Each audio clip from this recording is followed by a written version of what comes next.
Hi, my name is Joseph V from Residential Projects Australia, and I hope you're all well. In this video, I want to continue on the fundamentals when it comes to investing in property. In my last video, if you haven't watched it, we were speaking about how our 60-point due diligence check. If you haven't had a chance to listen to it, I highly recommend you to do that, but I broke it down into 3 letters, keeping it as simple as pie. We spoke about P.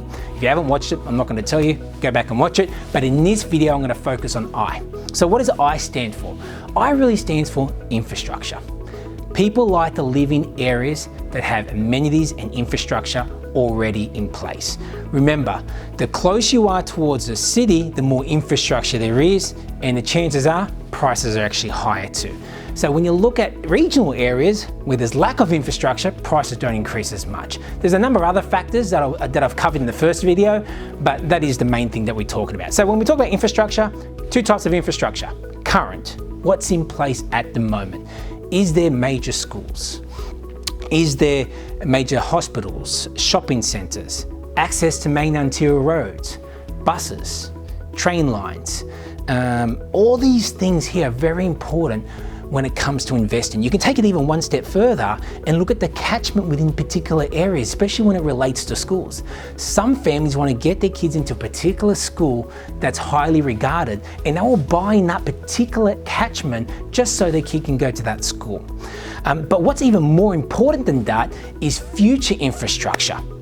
So when you see major corporate companies spending millions and hundreds of millions of dollars, and governments spending hundreds of millions of dollars on upgrading freeways, putting new train lines in, upgrading hospitals, shopping centres getting expanded, new schools popping up all over the place, this is an indication of population growth. And remember, population is one of the key fundamentals for a market to drive, for prices to rise. And so looking at what's currently being proposed is very important. But you also need to remember, and you can get this information from council and government websites quite easy, but what's being proposed and what's approved is 2 different things. We've all heard the story that the rail line's coming out, the airport's coming out, but it never gets started. It's discussed, it's been proposed, but it hasn't been approved. And just because it's approved, it doesn't mean it's going to start. So it's really important to understand what is actually commenced, okay? So when you start to see Costco popping up in the area, they spend millions of dollars before they open up a Costco. When you see IKEA opening up, they spend millions of dollars on research before they open up an IKEA. When you see McDonald's open up, I'm pretty sure they didn't spend much because there's a McDonald's in every corner. But these major companies that are opening up distribution centers or warehouses, they need to know that that particular location will meet its market.